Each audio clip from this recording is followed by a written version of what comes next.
Next question है कि sinking fund विधि द्वारा निकाली गई ह्रास की राशि की तुलना जब वार्षिक विधि से निकाली गई राशि से की जाती है तो वह राशि कम होती है या अधिक होती है, ये पूछा गया। ठीक है, तो हमेशा ध्यान रखना है आपको कि सिंकिंग फंड विधि द्वारा ह्रास की जब राशि निकाली जाती है और उसकी तुलना वार्षिक विधि से जो की जाती है तो वो हमेशा कम होती है। यानी कि सिंकिंग फंड विधि द्वारा जो ह्रास की राशि निकाली जाती है वो क्या होती है, वो कम होती है। किससे? वार्षिक विधि से निकाली गई राशि से कम होती है। तो आपका आंसर बी हो जाएगा। नेक्स्ट क्वेश्चन है कि स्थायी संपत्ति के मूल्यांकन का सामान्य स्वीकृत अधिकार क्या होता है। ठीक है, तो स्थायी संपत्ति के मूल्यांकन सामान्य स्वीकृत अधिकार जो होता है वो ऐतिहासिक लागत ह्रास होता है। ठीक है, क्यों? क्योंकि संपत्ति जो होती है, संपत्ति पर जो एक निश्चित दर से जो ह्रास घटाकर ही दिखाया जाता है। ठीक है, चाहे उसका बाजार मूल्य कम हो या अधिक हो, परंतु जो संपत्ति पर जो परसेंटेज दी हुई ह्रास की जो दर दी होती है उसी दर से जो है संपत्ति पर ह्रास निकालकर वो संपत्ति के मूल्य में घटाकर ही दिखाया जाता है। ठीक है, तो ये जो होती है वो ऐतिहासिक लागत ह्रास होता है। ठीक है, तो इसके लिए इसका आंसर अब ए हो जाएगा। नेक्स्ट क्वेश्चन है कि स्थायी संपत्तियों पर ह्रास। ठीक है, तो स्थायी संपत्तियों पर ह्रास क्या होता है? तो स्थायी संपत्तियों पर ह्रास न तो कोष का स्रोत होता है, न ही उपयोग होता है। ठीक है, ये आपको ध्यान रखना है कि स्थायी संपत्ति ह्रास जो ना तो कोष का स्रोत होता है, ना ही उपयोग होता है, क्योंकि स्थायी संपत्ति जो ह्रास निकाला जाता है, ठीक है, जो निकाला जाता है उसे हम लाभान्य खाते के डेबिट पक्ष में दिखाते हैं। ठीक है, तो इसलिए स्थायी संपत्ति पर ह्रास जो ना तो कोषों का स्रोत होता है और ना ही उपयोग होता है।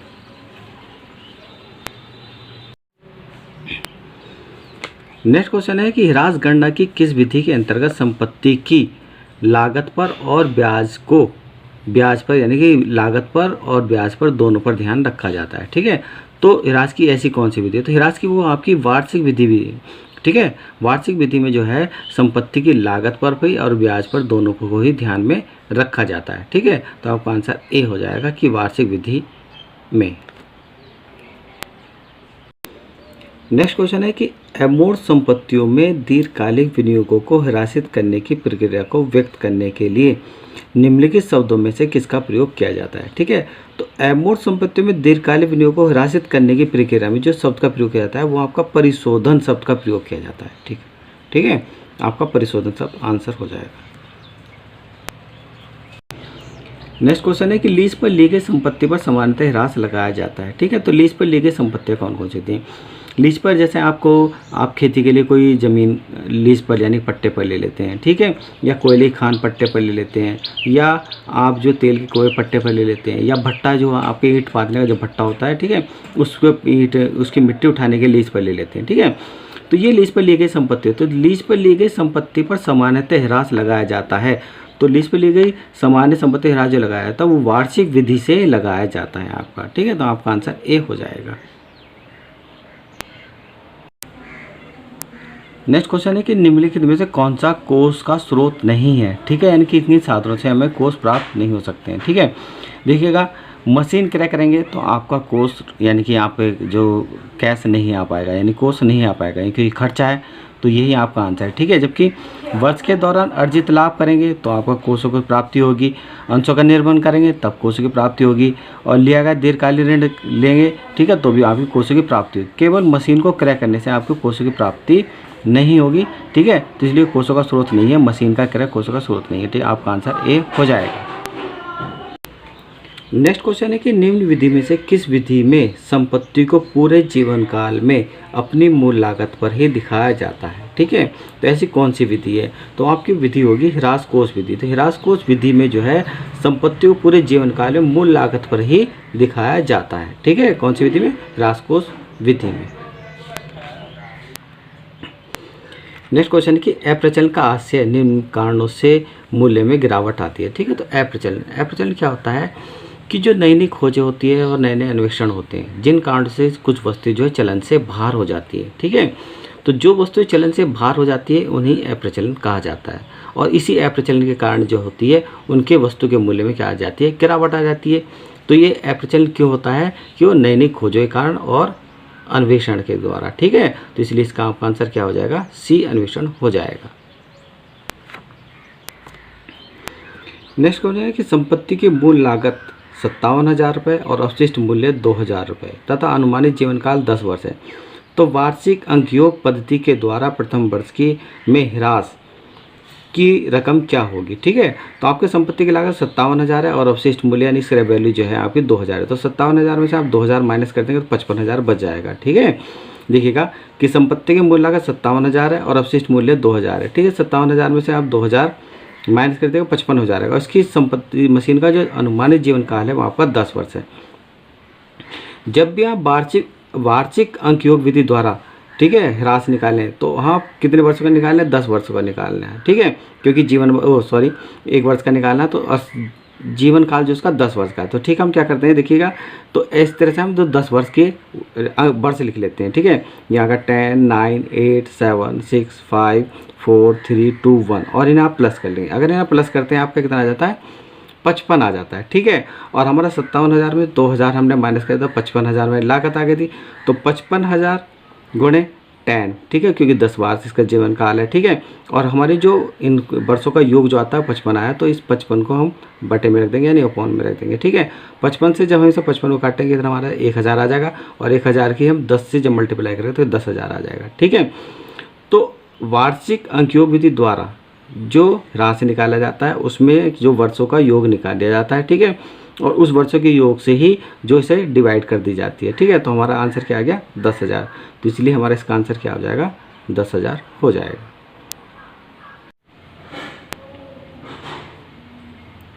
नेक्स्ट क्वेश्चन है कि मूल्य ह्रास की किस विधि के अंतर्गत मशीनरी का मूल्य कभी शून्य नहीं होता है। ठीक है, तो ऐसी कौन सी विधि है, तो आपकी जो है वो हिरासी शेष विधि जो होती है। ठीक है, तो हिरासी शेष विधि में जो संपत्ति का मूल्य, मशीनरी का मूल्य कभी भी शून्य नहीं होता है। क्यों नहीं होता है, क्योंकि इसमें जो हिरास लगाया जाता है वो जो संपत्ति में जो हिरास लगाया गया है, ठीक है, उस हिरास को संपत्ति के मूल्य में से घटाकर जो शेष बचता है उसी पर हिरास लगाते रहते हैं। ठीक है, तो इसलिए मशीनरी का मूल्य, संपत्ति का मूल्य कभी भी शून्य नहीं होता है। किस विधि में, हिरासी शेष विधि में होता है। ठीक है,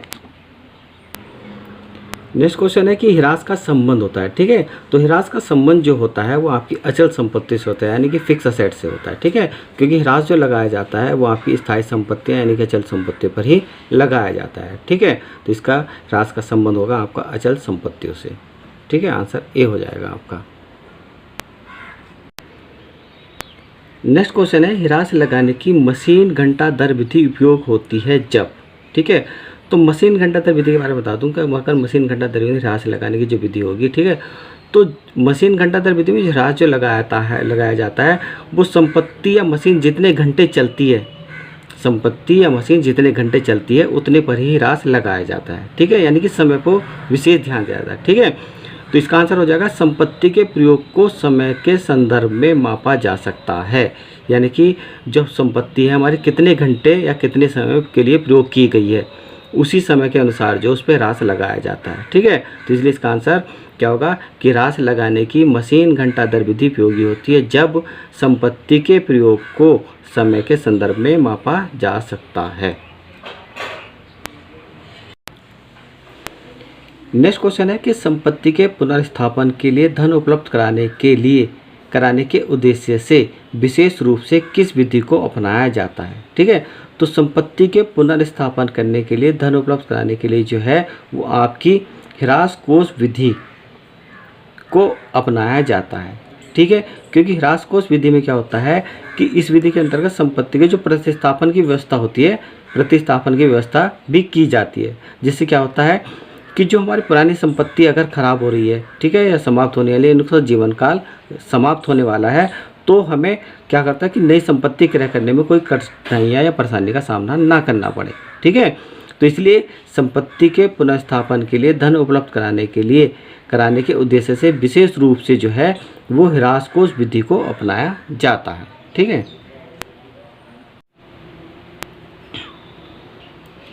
नेक्स्ट क्वेश्चन है कि परिशोधन शब्द का प्रयोग सामान्यतः निम्नलिखित के मूल्य में गिरावट दर्शाने के लिए किया जाता है। ठीक है, तो परिशोधन शब्द का प्रयोग जो किया जाता है वो कौन सी संपत्ति के लिए किया जाता है, तो परिशोधन शब्द का प्रयोग जो किया जाता है वो आपकी अमूर्त स्थायी संपत्ति के लिए किया जाता है। ठीक है, और अमूर्त स्थायी संपत्तियां वे संपत्तियां होती हैं, ठीक है, जिसे हम देख नहीं सकते हैं। ठीक ठीक है, छू नहीं सकते। जैसे हमारी ख्याति रही, कॉपीराइट रही, पेटेंट रहा, ठीक है, ये जो हमारी क्या है वो सारी अमूर्त स्थायी संपत्तियाँ हैं, और इन्हीं स्थायी अमूर्त स्थायी संपत्तियों के लिए हम परिशोधन शब्द का प्रयोग करते हैं। नेक्स्ट क्वेश्चन जो सूची से देखिएगा, सूची ए में दी गई मदों का सूची बी में में दी गई मदों से मिलान कीजिए और अपने उत्तर को दिए गए उत्तर संकेत से जांचिए। ठीक है, देखिए सूची ए में दिया गया पहले पट्टे पर संपत्ति, ठीक है, तो पट्टे पर संपत्ति जो हो जाएगा वो हो जाएगा आपका परिशोधन संपत्ति हो जाएगी, क्योंकि परिशोधन संपत्ति यानी पट्टे पर संपत्ति जो दी जाती है, जैसे आपकी खेती की ज़मीन रही, ठीक है, तो वो परिशोधन, तो उस संपत्ति को या उस ज़मीन को हम बार बार प्रयोग में कर सकते हैं, परिशोधन किया जा सकता है इसका। ठीक है, तो पट्टे पर संपत्ति परिशोधन हो जाएगा।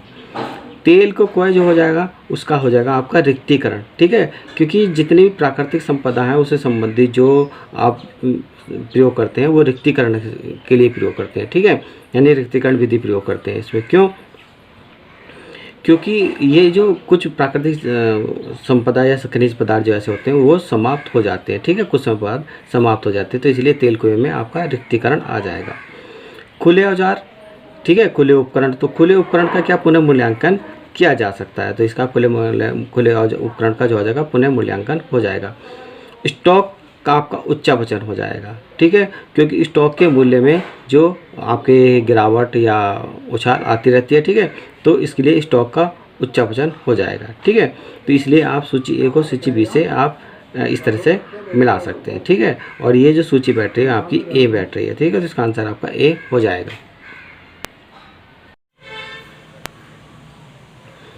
नेक्स्ट क्वेश्चन है कि रिक्तीकरण शब्द का प्रयोग निम्नलिखित में से किसके संदर्भ में किया जाता है। ठीक है, तो रिक्तीकरण का शब्द का जो प्रयोग किया जाता है वो नाशवान संपत्ति के लिए किया जाता है। ठीक है, जैसे आपकी तेल के कोयले रहे, कोयले की खाने रही, क्योंकि कुछ समय पश्चात जो है समाप्त हो जाती है, नाशवान होती है। ठीक है, तो नाशवान संपत्ति के लिए रिक्तीकरण शब्द का प्रयोग किया जाता है। ठीक है, तो आपका आंसर बी हो जाएगा। नेक्स्ट क्वेश्चन है कि ह्रास की पुनर्मूल्यांकन पद्धति का सामान्यतः प्रयोग किया जाता है। ठीक है, तो ह्रास की पुनर्मूल्यांकन पद्धति का जो प्रयोग किया जाता है वो खुले औजारों में किया जाता है। ठीक है, खुले औजारों को हम पुनर्मूल्यांकन कर सकते हैं। ठीक है, तो ह्रास की पुनर्मूल्यांकन पद्धति का सामान्यतः प्रयोग किया जाता है खुले औजारों में। ठीक है,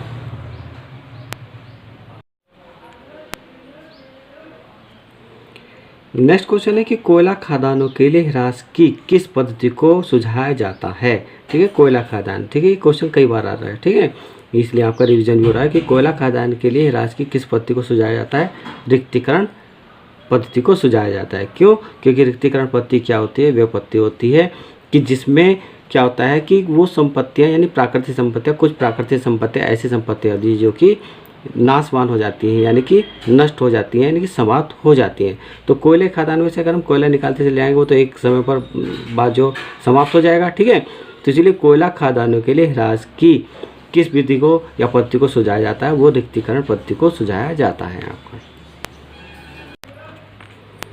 नेक्स्ट क्वेश्चन है कि पट्टे पर लेके संपत्ति को सामान्यतः ह्रासित किया जाता है। ठीक है, पट्टे पर लेके संपत्ति को, तो पट्टे पर लेके संपत्ति सामान्यतः ह्रासित जो किया जाता है वो आपकी वार्षिक पद्धति के द्वारा किया जाता है। ठीक है, क्योंकि वार्षिक पद्धति ही एक ऐसी पद्धति है जिसमें संपत्ति के विनियोजित मूल्य के साथ साथ उसमें ब्याज की राशि पर भी ध्यान दिया जाता है। ठीक है, तो इसलिए पट्टे पर ली गई संपत्ति को सामान्यतः ह्रासित किया जाता है, वो वार्षिक पद्धति द्वारा किया जाता है। देखिए नेक्स्ट क्वेश्चन है कि किसी संपत्ति की लागत, अपशिष्ट मूल्य तथा कार्यशील जीवन क्रमशः 10,000 और 1,000 है तथा 3 वर्ष है। प्रथम वर्ष में संपत्ति पर वर्ष योग विधि के द्वारा ह्रास की राशि ज्ञात करनी है। तो संपत्ति की जो लागत है वो 10,000 है, अवशिष्ट मूल्य 1,000 है। तो संपत्ति की लागत में तो अवशिष्ट मूल्य 1,000 घटा देंगे तो आप कितना 10,000 में से 1 माइनस कर देंगे 9,000 आ जाएगा। और जो जीवन वर्ष है इसका वो 3 ही वर्ष है। ठीक है, तो हम क्या करते हैं देखिएगा कि पहले वर्षों की संख्या निकाल लेते हैं। तो वर्षों की संख्या हमारी 3 + 2 + 1 यानी 6 आ जाएगा। ठीक है, संपत्ति की लागत में से अवशिष्ट मूल्य घटा देंगे, संपत्ति की लागत 10,000 में से 1,000 घटा देंगे, हमारा आ जाएगा 9,000 आ जाएगा। ठीक है, और कितने वर्ष के लिए पूछ रहा है, 3 वर्ष के लिए पूछ रहा है, तो 3 आ जाएगा। ठीक है, और हमारे कुल वर्षों की संख्या कितनी, 6 है। 6 से जब इसे काटेंगे यानी 3 से काटेंगे 2 बार, 2 से काटेंगे तो आ जाएगा 4500 यानी 4,500।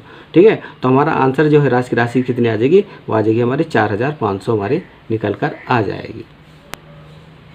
देखिए नेक्स्ट क्वेश्चन है, ये हिरास की किस विधि के अंतर्गत संपत्ति खाते को ब्याज से डेबिट किया जाता है। देखिए फिर वो क्वेश्चन है, मगर ये घुमा कर दिया गया, ठीक है। ब्याज को ब्याज से डेबिट किया जाता है, ठीक है। तो आपकी कौन सी विधि थी, वो वार्षिक विधि थी, ठीक है, जिसमें संपत्ति के जो विनियोजित मूल्य और इसमें ब्याज को भी ध्यान में रखा जाता है, ठीक है।